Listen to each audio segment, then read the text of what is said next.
오늘 계속해서 민수기 16장 15절에서 19절 말씀을 가지고 지금 너의 향로를 여호와 앞에 가져오라 라는 말씀의 세 번째 말씀으로 이어집니다. 우리가 지난 두 번의 말씀을 통하여 이 고라 무리들이 반역하는 것, 다시 말하면 어떤 내용이었냐면, 모세 너만 지도자냐? 우리에게는 하나님이 없느냐?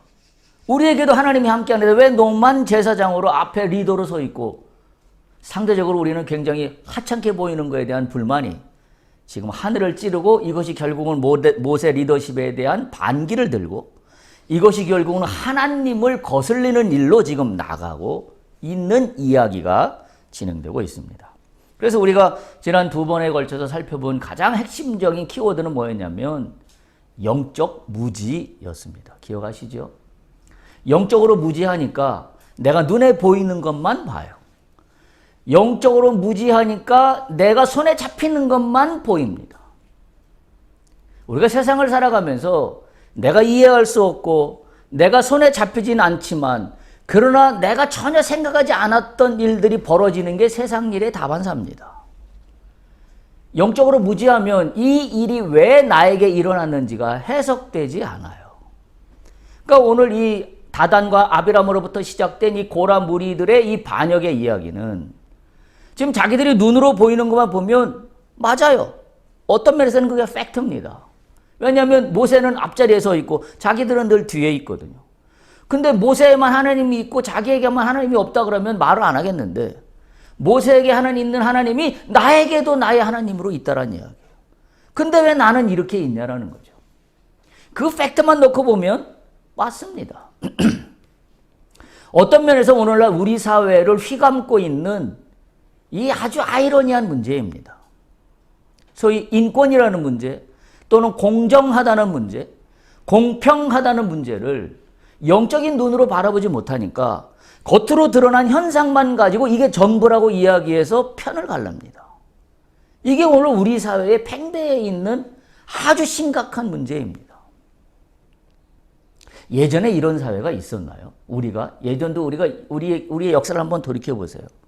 늘 물론 정치권을 중심으로 해서 네 편과 내 편을 가르는 일은 예나 오늘이나 분명히 있었지만, 이렇게 전 국민이 공평하다는 논리 앞에 이게 옳고 저게 그리다라는 이 논리에 완전히 그냥 무슨 뭐라고 그래야 되죠? 그냥 칼로 종이를 딱 자른 것처럼 이렇게 명확하게 이거는 공정한 일이고 이거는 공정하지 않은 일이고 라고 했던 우리의 역사 이야기가 있었나요?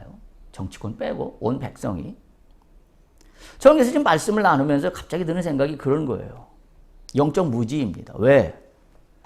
우리가 하나님을 잃어버렸어요. 여러분 생각해 보세요. 1960년대, 1970년대, 1980년대 전국 강산에서 하나님과 함께 동행하며 외치는 성령의 불길이 넘쳐났었습니다. 그때는 온 백성이 이렇게 나눠지지 않았습니다. 나누는 사람들은 그저 유불리에 따라서 정치권에 있는 사람들만 네 편 내 편으로 나눠서 그걸 소위 말해서 자기의 전략으로 이용했을 뿐이에요. 백성들은 나눠지지 않았습니다. 근데 오늘 어떤가요? 현대 기독교를 위기라 그럽니다. 교회는 다 문을 닫게 생겼다 그럽니다. 그리고 온통 사람들은 뭐에 관심이냐면 공평한 세상, 공정한 세상. 도대체 공평의 기준이 뭐고 공정의 기준이 뭐냐는 거죠. 우리가 지금 우리 사회가 내세우고 있는 공정하다는 기준이 정말 공정하냐? 우리 믿는 자는 믿는 눈으로 바라볼 수 있어야 됩니다. 우리도 거기에 휩쓸려 가서 하나님의 관점에서 이 문제를 바라보지 못하고 세상 사람들과 똑같은 관점에서 내 눈에 보이는 것만 가지고 이거는 공정한 일이고 이건 공정하지 못하다고 한다면 나는 더 이상 영적인 사람이 아닙니다. 한마디로 얘기하면 나는 영적으로 무지한 사람입니다. 참 아이러니하죠. 하나님을 믿는다고 하지만 내가 영적으로 무지하다. 심각한 이야기가 아닐 수 없습니다. 그런데 내가 하는 나의 이 생각하는 판단의 기준과 나의 손과 발이 결정하는 걸 보면 나는 내가 알잖아요. 나는 하나님의 사람이라고 이야기하기가 좀 부끄럽습니다. 그렇지 않습니까? 왜? 내가 판단하는 모든 것들의 기준은 눈에 보이는 것이 전부이기 때문입니다. 그러니까 참 우리가 이게 심각한 지금 신앙의 위기 앞에 우리가 놓여 있는데 오늘날 믿는 자들이 그걸 깨닫지를 못합니다. 깨닫지를 못해요. 위기가 어떤 위기인지를 몰라요. 그러니까 모든 사람들의 위기는 뭐냐? 물질적으로 부족하면 그게 위기라 그럽니다. 예전보다 행복했던 게 좀 덜 행복 같은 것 같으면 그게 위기라 그럽니다. 예전보다 좀 맛있는 걸 많이 못 먹으면 그게 내 삶의 위기라 그럽니다. 그거는 겉으로 나타난 현상일 뿐이에요. 진짜 위기는 내가 영적으로 무지한 겁니다. 우리가 이걸 깨우쳐야 돼요. 우리가 이걸 깨우치자고 지금 말씀을 보고 하나님을 믿고 믿음을 달라고 하는 겁니다. 우리가 믿음을 달라고 하는 것이 내가 복을 받기 위해서, 그리고 내가 예전보다 더 많은 물질적인 풍요를 누리기 위해서, 그리고 내가 예전보다 더 많은 건강을 누리기 위해서, 그전보다 내가 예전보다 더 많은 하고 싶은 일을 더 많이 하기 위해서 내가에게 믿음이 필요하다면 그건 믿음이 아닙니다. 하나님은 우리에게 한 번도 그걸 요구하시고 원하시고 그걸 받으시겠다고 한 적이 없습니다. 하나님이 그 모든 복을 주시는 것은 후차적인 문제입니다. 우선적인 문제는 뭐예요? 우리가 아까 기도하면서 나눴던 것처럼 하나님이 우리 인간들을 향하여 내려 부어주시는 은혜의 물줄기가 순환하고 흘러야 해요. 근데 이 흐름이 끊기는 거에 대해서 우리는 위기의식이 없어요. 이 흐름이 끊긴다는 게 얼마나 엄청난 일인지를 우리는 깨달을 수 있어야 돼요. 여러분 생각해 보세요. 우리 몸에 피가 돕니다. 여러분이 피가 제대로 순환하지 않으면 온몸에 질병이 생깁니다. 우리가 그 상식적으로 다 아는 이야기입니다. 근데 내가 영적으로 무지하여서 하나님부터 내려오는 은혜의 물줄기가 지금 잘 흘러가지 않고 끊겨 있다는 것에 대해서는 무감각합니다. 그리고 뭐만 봐요? 자, 물줄기가 끊기니까 문제가 생겨요. 그래서 뭐만 쳐다봐요? 문제만 쳐다봐요. 이게 성경의 진리예요. 정말 간절하게 제가 얘기합니다. 오늘 성령께서 주시는 제 마음이에요. 저 이거 준비하지 않았어요. 저 오늘 설교 본문에. 하나님이 우리에게 은혜의 물줄기를 계속 부어주세요. 그러면서 계속 날마다 부르십니다. 아들아 딸아 네가 어디 있느냐. 아들아 때가 딸아 내가 너를 사랑하노라. 은혜의 물줄기가 늘 흘러와요. 근데 우리는 하나님의 은혜의 물줄기가 나에게 쏟아지고 있는 걸 내가 깨닫지 못해요. 왜요? 영적으로 무지해서. 영적으로 무지해서 그걸 깨닫지 못하니까 뭐만 보여요? 나타난 문제만 보여요. 그럼 우리는 어떻게 하나요? 나타난 문제만 보고 문제를 해결해 달라고 기도합니다. 그럼 이 기도가 해결될까요? 안 될까요? 지금 저의 논리로 얘기하면 안 됩니다. 이 문제가 해결돼서 소위 이 문제가 복으로 전환되는 근거는 뭐예요? 하나님으로부터 내려오는 은혜의 물줄기가 회복하면 됩니다. 하나님부터 내려오는 은혜가 나에게 들어와서 순환되어서 그것이 나를 순환하고 그것이 우리 가정을 순환하고 그것이 우리 가족 한 사람 한 사람을 순환하고 그리고 그것이 우리 공동체를 순환하고 우리 사회를 순환하고 우리 이웃을 순환하면 모두가 다 사는 겁니다. 근데 우리가 이 진리를 잊고 살아요. 잊고 삽니다. 얼마나 심각한 문제인지 알 수가 없습니다. 알 수가 없어요. 오늘 고라와 그 무리들이 겪고 있는 이 반란의 이슈는 딱 이거예요. 하나님부터 내오는 물줄기를 자기들이 끊어놓고 은혜의 물줄기를 자기들 마음대로 끊어놓고 왜? 영적으로 무지하니까. 그리고 나타난 문제만 침소봉대하는 겁니다. 별것도 아닌 걸 가지고 이만큼 키우는 겁니다. 여러분 잘 생각해 보세요. 우리 사회가 지금 그렇지 않나요? 별것도 아닌 문제예요. 사실 따지고 보면 그럴 수 있어요. 근데 어떻게 돼요? 요만한 문제를 이만한 걸로 둔갑시켜 버립니다. 그리고 온 국민들이 거기에 다 빠져버립니다. 이 정상적인 사회인가요? 영적으로 보면 굉장히 심각한 사회입니다. 그래서 우리 믿는 자들이 깨어서 기도해야 돼요. 하나님의 은혜의 물줄기가 나를 회복하고 우리 사회를 회복하고 우리 가정을 회복하고 끊어진 물줄기가 회복되게 하시옵소서. 아멘. 뻥 뚫리게 하시옵소서. 여러분 우리 속에 막혀있는 돌이 뭡니까? 막혀있는 은혜의 그 장애물이 뭡니까? 그 기도로 뚫어야 해요. 그거 뚫으면 문제는 나도 모르게 해결됩니다. 그게 하나님의 원리예요. 그래서 마태복음에 보면 그렇게 써 있잖아요. 너희는 먼저 그의 나라와 그의 의를 구하라. 그리하면 내가 이 모든 것을 너에게 더하여 주리라. 그게 성경의 원리예요. 근데 우리는 뭐만 쳐다봐요? 이 모든 것을 너에게 더하여 주리라, 이것만 쳐다봐요. 앞에 건 빼먹어요. 너는 먼저 그의 나라와 그의 의를 구하라. 이건 싹둑 잘라 먹습니다. 이게 뭔 얘기예요? 오늘 제 얘기로 하면 하나님의 은혜의 물줄기를 내가 싹둑 잘라 먹고 내 마음대로 생각하고 내 마음대로 판단하고 내 마음대로 결정하고 나서 하다 살다 보니 문제가 생겨요. 문제가 생겨서 문제를 쳐다보니 깝깝합니다. 그래서 이것만 붙잡고 기도해요. 하나님, 너는 먼저 너에게 필요한 모든 것을 다 주리라고 약속하시는데 왜 안 주십니까? 안 주죠. 그 앞에 걸 잘라 먹었으니까. 너는 먼저 그의 나라와 그의 의를 구하라. 오늘 그것이 회복될 수 있기를 바랍니다. 오늘 제가 설교 제목으로 삼고 있는 너의 향로를 여호와 앞에 가져오라. 어떤 향로를 들고 갈 겁니까? 어떤 향로를 들고 갈 겁니까? 내 인생의 향로 속에 무엇을 담아갖고 들고 갈 겁니까? 욕심의 덩어리? 물질욕? 아니면 물질사관주의? 뭐 가득 담아갖고 여호와 앞에 나가겠습니까? 뭘 가득 담아갖고 나를 위하여 돌아가신 십자가 예수 앞에 나가겠습니까? 그거 뚫어야 해요. 그 막힌 담을 뚫어야 합니다. 그러면 다른 건 다 끝났어요. 성경은 이게 전부입니다. 성경의 이야기는 이게 전부입니다. 근데 우리는 자꾸 거꾸로 살아요. 거꾸로. 너는 먼저 그의 나라와 그의 일을 구하라는 건 대충 생략하고 그리하면 그 뒷부분에 있는 것만 늘 붙잡고 살아갑니다. 이 뒷부분에 있는 건 붙잡고 살아가는 건 뭐예요? 이건 미신이에요. 미신. 생각해 보세요. 여러분 정환수에 물 떠놓고 비나이다 뭐 소원을 비는 것이 뭘 빕니까? 아무것도 없어요. 소위 그리하면 앞에 있는 너는 먼저 그의 나라와 그의 의를 구하라는 건 없어요. 비나이다는 뭐만 있냐면 그리하면 뒷부분만 있어요. 이거 해결해 주세요. 저거 해결해 주세요. 만일 나의 신앙의 모습이 그렇다고 한다면 나는 하나님을 믿는다고 말할 수 없습니다. 왜? 하나님의 진리는 늘 그분이 너는 내가 너에게 주는 은혜의 물줄기를 붙잡아라.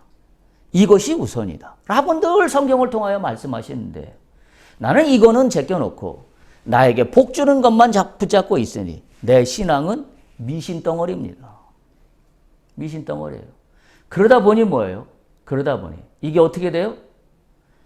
이 미신덩어리에 그리하면 이 뒷부분에 있는 복 주는 이야기만 붙잡으면 뭐만 강해질까요?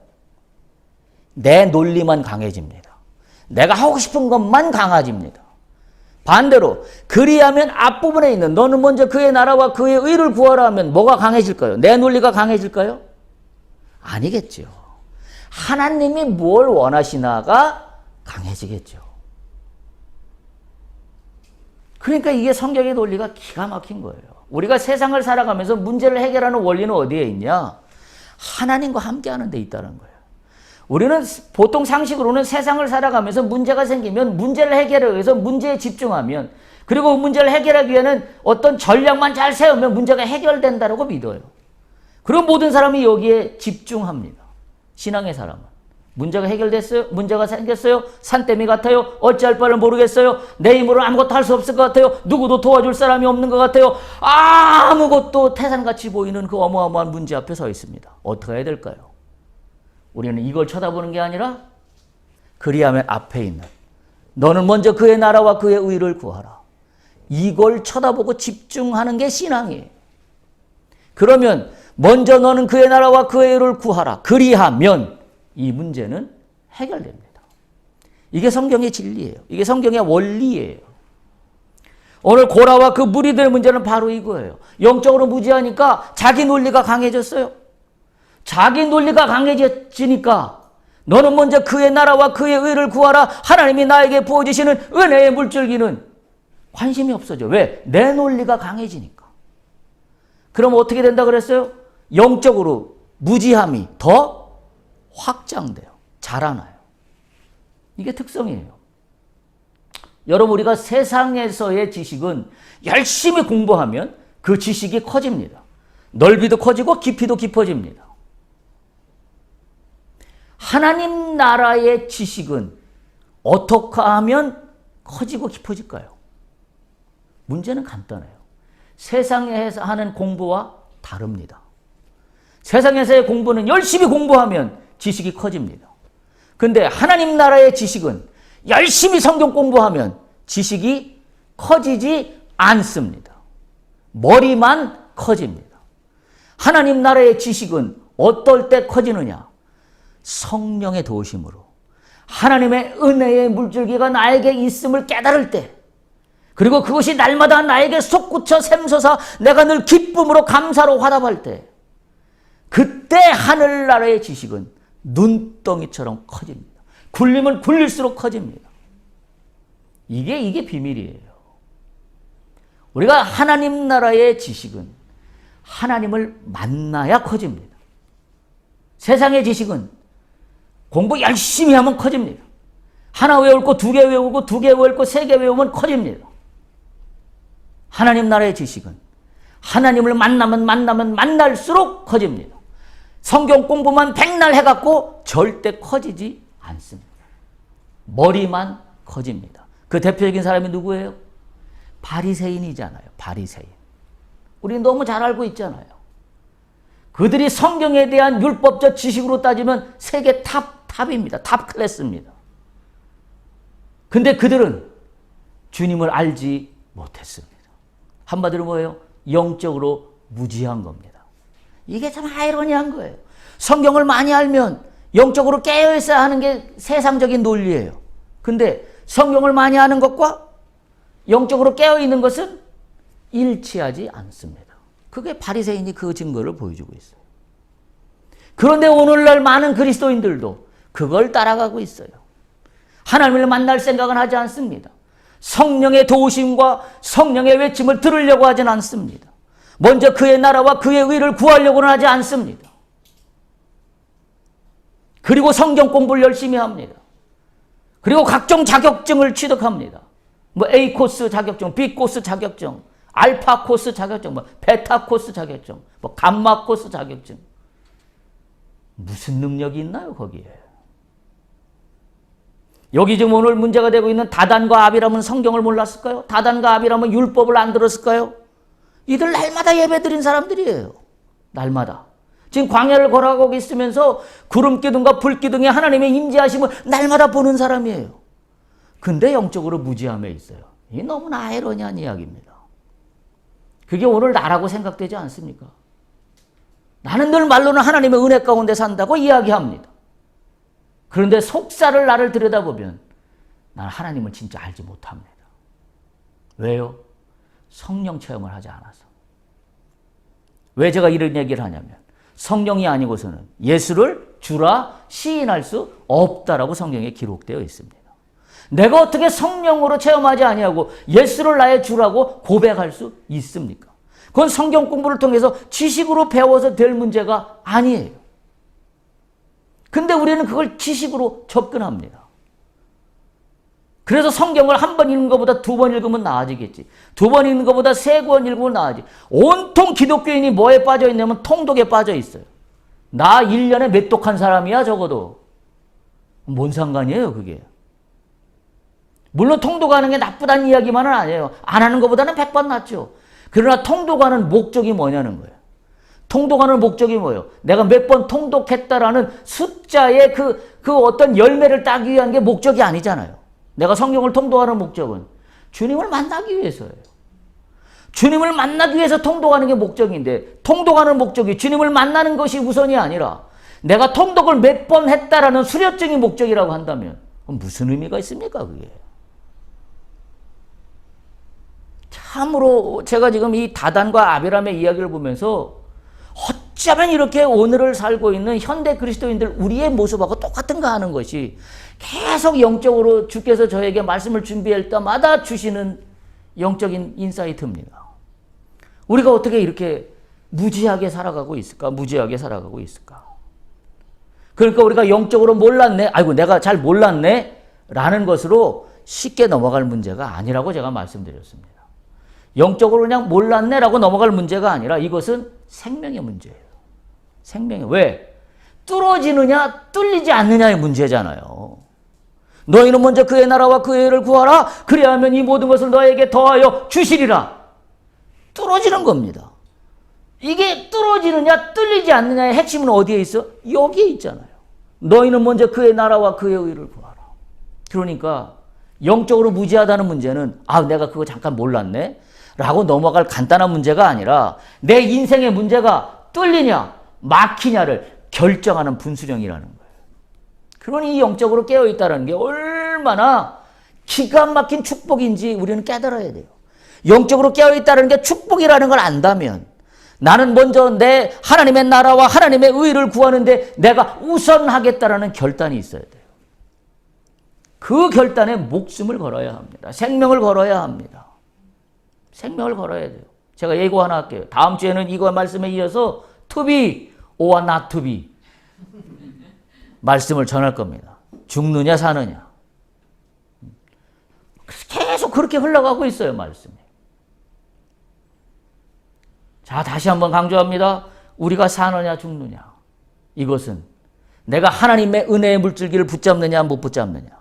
여기에 달려있는 심각한 중요 사항입니다. 영적으로 깨어 있으십시오. 영적으로 깨어 있어야 합니다. 영적으로 깨어 있지 않으니까 잘못된 나의 논리가 확대 재생산돼요. 확대 재생산. 그러니까 자꾸 내 논리가 더 커져. 예수는 믿는데 내 논리는 갈수록 더 커져. 예수는 믿는데 내가 알고 있는 지식과 내가 알는 논리가 또 섞여갖고 아주 그럴듯한 논리로 더 자꾸 크게 만들어내. 그래갖고 완전히 그 사람 말을 들으면 100번 다 맞는 얘기 같아. 거기에 홀라당 넘어가. 나 스스로도 속아 넘어가. 내가 나에게 넘어가. 와, 내가 이렇게 똑똑했어? 맞아. 아니에요. 진짜 중요한 건 뭐예요? 하나님이 나에게 뭐라 하시나? 하나님이 이 결정에 대해서 주님은 뭐라 하실까? 이걸 늘 물어봐야 돼요. 영적으로. 이걸 늘 날마다 결정하는 순간마다 선택의 순간마다 하나님께 기도해야 합니다. 하나님, 내가 오늘 이런 걸 결정하는 이 선택의 기로에 있는데 주님은 어떻게 이걸 내가 선택하면 주님은 어떻게 생각하실까? 그거 우선할 수 있기를 축복합니다. 그러면 길 되시고 빛 되시는 주께서 내 길을 인도하지 않겠어요? 우리가 그 믿음 없다면 우리가 왜 이 믿음을 거추장스럽게 달고 다닙니까? 내가 주님을 100% 의지하면 내 길에 내 빛이 되실 것을 믿기 때문에 그런 거 아닙니까? 그렇다라고 한다면 우리가 나의 어떤 선택의 기로에 있을 때 하나님 생각은 어떠하실까? 질문해 봐야 합니다. 그것이 영적으로 무지하지 않게 되는, 그래서 내 논리로 확대, 재생산하지 않게 되는 가장 중요한 영적 비밀인 것을 우리가 깨달아야 합니다. 이런 왜곡된 다단과 아비람의 문제 앞에 모세는 그 해결책을 3가지를 제시했다고 지난번 마지막 끝날 때쯤 말씀을 드렸습니다. 첫 번째 해결책은 17절에 있는 제각각 향로를 들고 각 사람이 가지고 오라. 여호와 앞에 나아오되, 여호와 앞에 나아오되 이렇게 기록하고 있잖아요. 여호와 앞에 나아오되 너희는 제각기 향로를 들고 각 사람이 향로를 가져오라. 17절에 그렇게 기록하고 있습니다. 그리고 18절 두 번째로 보면 향로를 가져다가 불을 담고 향을 그 위에 얹어라. 그게 두 번째 조건이에요. 여호와 앞에 나올 때 향로에 불을 담고 그 위에 향을 얹어라. 그리고 세 번째 여호와 앞에 나올 때 18절 뒷부분에 있어요. 어디로 나오라? 회막문 앞으로 나오라. 자, 첫 번째. 제각기 향로를 들고 각 사람의 향로를 가져오라. 향로는 누가 가져간다? 내 것이에요. 잘 기억하세요. 우리 가족 게 아닙니다. 우리 사회 게 아닙니다. 내 겁니다. 다시 말하면 뭐예요? 구원은 철저히 개인에게 주시는 구원입니다. 우리 옆에 사람이, 우리 가족이 구원받았기 때문에 나도 구원받을 수 있는 문제가 아닙니다. 아닙니다. 철저히 개인 구원입니다. 여러분 출애굽할 때 바로 그 마지막 10번째 재앙에 아들이 다 죽는 사건이 그 사건이에요. 피를 바르면 그 아들들은 다 살아났어요. 근데 피를 바르지 않으면 그 아들들은 다 죽었습니다. 예수가 오늘 나를 위하여 십자가에 돌려가서 십자가에 달려 피를 흘렸다는 것은 마치 뭐와 똑같은 거냐면 출애굽할 당시에 어린 양의 피를 문설주에 발라서 죽음의 영이 그 피를 넘어간 거나 똑같은 거예요. 예수가 십자가에 달려 돌아가시면서 흘리신 피는 곧 그 죽음의 그 어마어마한 것이 나를 넘어가도록 한 구원의 생명의 게이트 역할을 한 거예요. 그게 예수 그리스도의 십자가의 피라는 의미거든요. 향로는 철저히 내 것이어야 합니다. 뭘 담아요? 뭘 담아요? 내가 너에게 이 모든 것을 더하여 주시리라 이것만 가득 담아갖고 할 건가요? 하나님 나 이거 해결해야 되고요. 저거 해결해야 되고요. 자, 내 향로에 지금 해결해야 될 거 버킷리스트 100개 담았습니다. 하나님. 이 100개 담은 버킷리스트 하나하나 해결해 주실 줄 믿습니다. 이게 내 향로인가요? 아니에요. 이 향로에 뭘 담아야 될까요? 너는 먼저 그의 나라와 그의 의를 구하라. 이 향로만 있으면 돼요. 그러면 나보다 나를 더 잘하시는 주께서 내 버킷리스트가 내 생각할 때는 100개였는데 하나님이 카운트할 때는 아니야 너 200개 필요해. 200개 해주실 줄로 믿습니다. 할렐루야. 이게 하나님이 문제를 풀어가시는 방법이에요. 내 향로를 내가 준비합시다. 할렐루야. 뭘로? 하나님의 의와 하나님의 나라로 내 인생의 향로를 가득 채워서 주 앞에 내어 보이십시오. 주께서 내가 알지도 못하는 크고 은밀한 걸로 나에게 응답해 주실 걸로 믿습니다. 믿습니다. 자, 또 얘기해서 죄송해요. 정말 제가 유학 갈 때 그랬어요. 제가 유학 갈 때. 죄송합니다. 또 얘기해서. 근데 정말 얘기 안 할 수가 없어요. 제가 그랬으니까요. 저는 미국에 갈 계획도 없었고 유학 갈 계획도 없었어요. 근데 기도하는 가운데 저에게 미국 가라고 하셨어요. 그래서 순종해서 갔어요. 제가 유학 가게 된 동기와 결론 전부 다 압니다.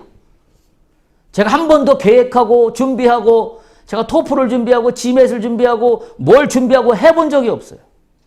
근데 갑자기 뜬금없게 하나님께서 저에게 미국을 가라는 거예요. 제가 얼마나 황당했겠습니까?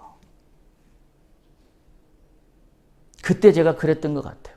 하나님 마음에 내 의와 나의 나라를 구하라는 거에 제가 아마 합했던 게 아닌가 싶어요. 그러니까 저는 제 버킷리스트에는 있지도 않았던 유학이라는 문제를 저에게 던져주셨고 그걸 마치게 하셨어요. 저 어떻게 설명할 방법이 없습니다. 제가 이걸 어떻게 설명할 수 있습니까? 참 희한한 일이 일어난 거예요.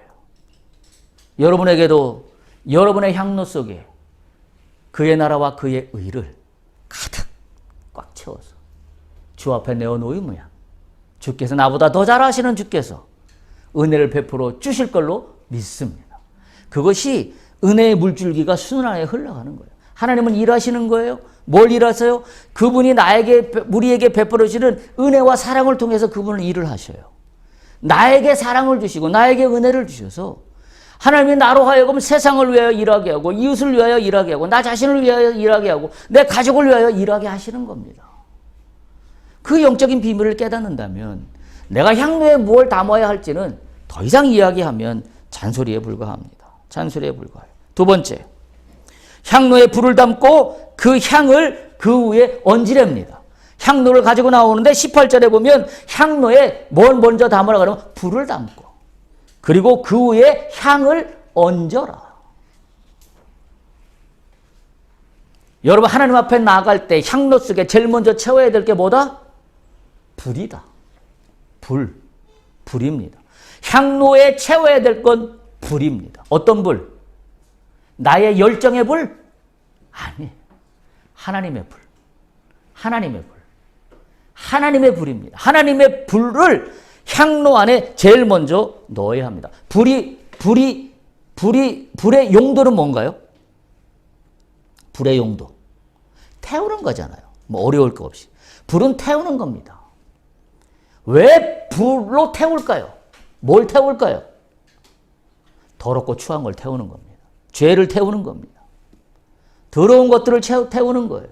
지금 다단과 아비람이 갖고 있는 자신들의 육신의 그 욕망이라고 그래야 되나? 뭐라고 그래야 되나? 이 잘못된 그릇된 자기 논리를 불로 태우는 겁니다. 불로 태우는 거예요. 여러분 어떤 판단을 해야 되는 기로에 서 있습니까? 뭘로 판단하시겠어요? 불로 태워야 해요. 불로 태워서 내가 판단하는 내가 판단하는 선택지가 있어요. 이 어떤 결정체가 하나 있어요. 자, 이걸 하나님 앞에 내놓고 내 향로에 담고 하나님의 불로 태워야 해요. 그래서 뭐가 남으면 이게 진짜예요? 하나님 것이 남아있으면 이게 진짜예요. 근데 다 태웠는데 아무것도 남은 게 없어. 그건 뭐예요? 내가 선택해서는 안 되는 겁니다. 그건 가짜예요. 그건 가짜예요. 우리가 불을 먼저 담아야 합니다. 여러분 향로는 우리가 얘기하면 성령입니다. 성령의 불이에요. 성령의 불로 뭐 하는 거예요? 여러분 착각하지 마세요. 성령의 불은 우리는 뭐라고 생각하냐면 능력이라고 생각합니다. 맞아요. 성령은 능력입니다. 그러나 그게 전부가 아니에요. 성령은 뭐라는 거예요? 더럽고 추한 것들을 태우는 겁니다. 태워서 나의 욕심을 태워요. 나의 더럽고 추한 것들을 태워요. 그래서 뭐만 남게 만들어요? 하나님의 은혜만 남게 만듭니다. 할렐루야. 여러분 우리가 아까 찬양한 게 있어요. 찬송가 197장 2절에 보면 가사가 이렇게 되어 있습니다. 정욕과 죄악에 물든 마음을 성령의 불길로 태우사. 잘 들으세요. 죄악과 정욕에 물들 마음을 뭘로 태울 겁니까? 성령의 불길로 태우사. 정결케 하소서 태우소서 깨끗게 하여 주옵소서. 그러면서 주여 성령의 은사들을 오늘로 내려 주소서 성령의 뜨거운 불길로서 오늘도 충만케 하소서. 이 논리는 이거예요. 정욕과 죄악에 물든 마음을 성령의 불길로 태우면 뭐만 남는다? 하나님의 은혜의 은사들로 충만케 채워진다. 할렐루야. 이게 비밀이에요. 여러분이 어떤 문제를 갖고 있든지 어떤 선택을 갖고 있든지 어떤 결정을 갖고 있든지 성령의 불로 태우십시오. 그러면 나의 욕심과 나의 정욕에 물든 모든 것들은 다 불살라 없어지게 하고 하나님의 은혜가 하나님의 은사가 여러분 각자에게 주신 은사가 있어요. 하나님의 은사가 드디어 반짝반짝 빛나기 시작합니다. 근데 그게 왜 빛이 안 나요? 정욕과 죄악에 물든 마음으로 가득 차 있어서 이걸 벗겨내지 못하고 있는 상태니까 하나님이 나에게 주신 은혜의 은사가 반짝반짝 이게 빛이 나는지 빛이 안 나는지 내가 어떤 은사를 갖고 있는지도 몰라요. 불로 태울 수 있길 바랍니다. 여러분의 정욕과 죄악에 물든 그 모든 것들을 성령의 불길로 태워서 활로한 하나님의 은혜가 반짝반짝 빛나. 앞으로 남은 우리의 인생길들이 하나님으로 말미암아 동행하고 하나님으로 말미암아 쓰임받는 그럼 우리 모두의 삶이 되기를 간절히 축복합니다.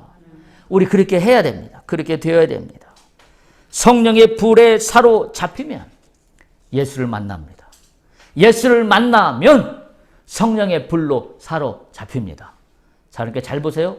내가 예수에 만났나? 성령의 불에 사로잡혔나? 이 둘 다가 아리까리하다 그러면 나는 한 번도 예수를 만난 적도 없고 성령의 불을 체험한 적도 없습니다.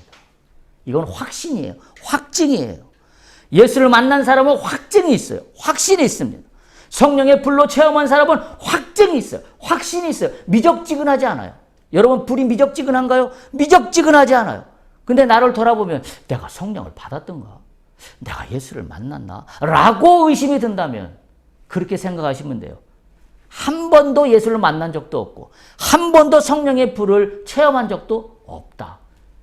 정확합니다. 왜? 불은 확증이기 때문에 그렇습니다. 뜨뜻미지근하지 않습니다. 된 것 같기도 하고 안 된 것 같기도 한 게 불이 아니에요. 따라서 이게 없으니까 예수를 만났나? 예수를 안 만났나? 그것도 헷갈려요. 솔직히 말할게요. 그건 예수를 안 만난 겁니다. 못 만난 겁니다. 갈망하십시오. 내가 아직도 평생 몇 년을 예수를 믿었는데 내가 예수를 만났다는 확신이 들지 못하오니 주여 저를 불쌍히 여기시사 예수를 만나게 하시옵소서. 예수를 만나야 성령의 불로 태워질 거 아닙니까? 성령의 불로 태워져야 그리하면 뒤에 있는 이 모든 것을 너에게 주시리라는 것이 해결될 거 아닙니까? 예수의 불로 태워지지 않고서는 이 문제를 해결할 수 없기 때문에 그렇습니다. 이걸 우리는 믿음이라 그럽니다. 이걸 우리는 믿음이라 그러는 거예요. 세 번째, 그 다음에 향로에 담아야 될 게 뭐냐면 향을 얹으라 그랬습니다. 불을 넣었으면 향기가 있어야 돼요. 향로의 특징은 향기가 나와야 돼요. 향기가 나지 않는 향로는 가짜입니다. 있으나 마나요. 향로의 향기가 나야 합니다. 여러분 우리가 읽었던 레위기 16장 12절 13절 보면 그렇게 되어 있어요.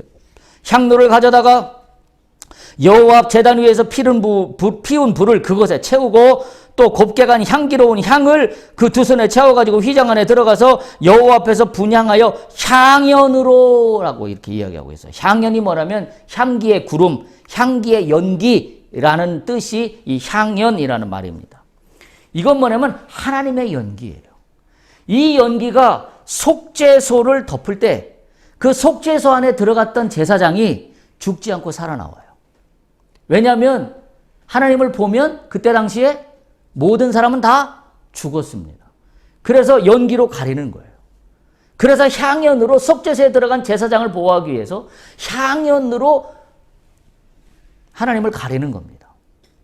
이게 뭐예요? 향연이. 그러니까 향기는 뭐예요? 향기는 나를 보호하는 겁니다. 내가 그리스도의 향기가 난다면 그 향기가 나를 보호해요. 나를 살려요. 죽을 수밖에 없는 나를 살립니다.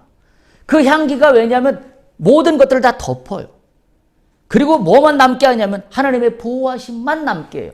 그게 속죄소 안에 들어가는 제사장들이 그래서 살아나오는 거예요.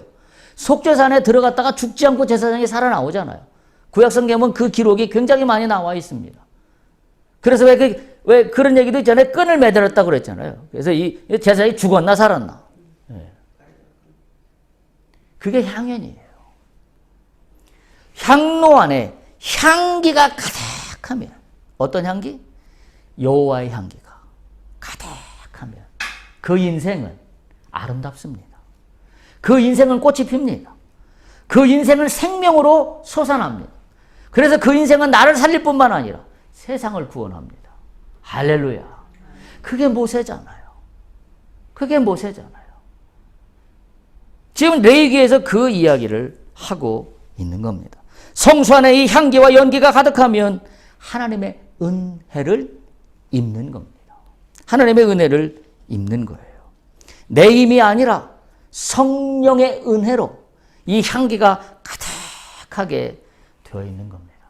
우리는 우리의 영적인 삶이나 육적인 삶에서 예수 그리스도의 향기가 가득해야 합니다.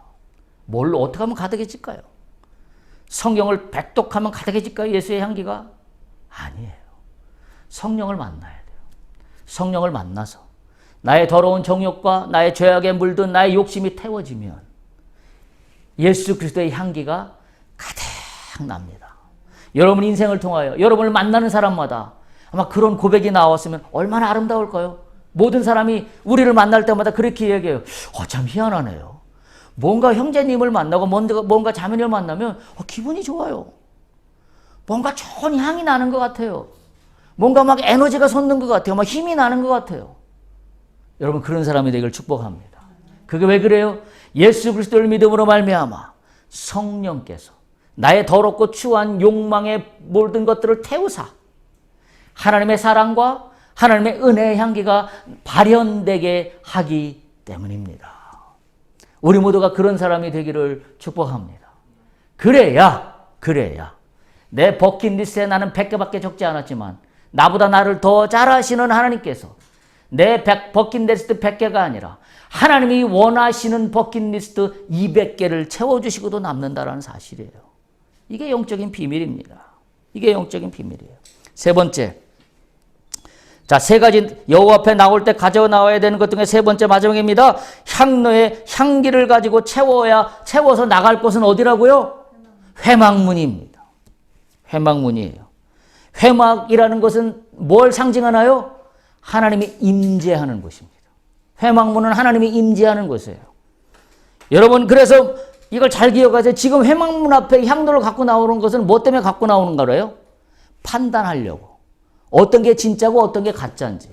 향을 피웠는데 향로에 향을 피워서 다 각기 250명이 다 갖고 나왔는데 이게 하나님의 뜻에 합한 건지 하나님의 뜻이 안 합한 건지 판단하려고. 판단의 향로에 어찌 보면 자, 이 향로를 갖고 왔어요. 판단의 기준점이 어디다? 회막 앞이다. 잘 기억하세요. 여러분이 우리의 인생길 앞에서 내가 결정해야 될 선택의 순간들이 있습니다. 매우 시리어스한 중요한 결정을 해야 될 때가 있습니다. 어디 나가서 결정할까요? 회막문 앞으로 나오십시오. 예배의 자리로 나오십시오. 기도의 자리로 나오십시오. 하나님을 찬양하는 자리로 나오십시오. 회막문 앞으로 나와서 결정해야 합니다. 그러면 그 결정은 하나님이 다 이루어 가십니다. 다 이루어 가세요. 하나님의 증인 심판대 앞에 서서 뭐 그런 일이 있을지 없을지 전 모르지만 하나님의 천군 천사가 한 사람 한 사람 내려놓고 뭐 영화에서 본 것처럼 이 아들은 이 딸은 무슨 문제를 만날 때마다 코람데오의 신앙으로 나갔네 라는 평가가 우리 가운데 나타날 수 있기를 간절히 축복합니다. 우리 그런 삶을 꿈꿔야 되지 않겠습니까? 정리합니다. 요 앞에 나올 때 세 가지를 준비하고 나와야 한다고 말씀을 드렸습니다. 첫 번째 뭐예요? 각각 자기의 향로를 가져오라. 두 번째, 그 향로를 가져오되 먼저 불을 넣어라. 그 불은 어떤 불? 나의 죄악과 더럽고 추한 마음을 다 태워버리는 불. 그러면 뭐만 남는다? 하나님의 은혜와 하나님이 나를 위하여 계획하신 은사만 반짝반짝 빛날 겁니다. 그러면 그때 뭐가 나타나요? 향기가 올라옵니다. 그리스도로 말미암아 내 인생을 통해 나타나는 향기가 나타나기 시작합니다. 그러면 나를 구원하고 우리 가정을 구원하고 사회를 구원하고 세상을 구원하고 우리의 이웃을 구원하는 하나님의 향기가 됩니다. 그리고 마지막으로 회막문 앞에 늘 나와 있는 나 아무개가 되기를 간절히 축복합니다. 할렐루야.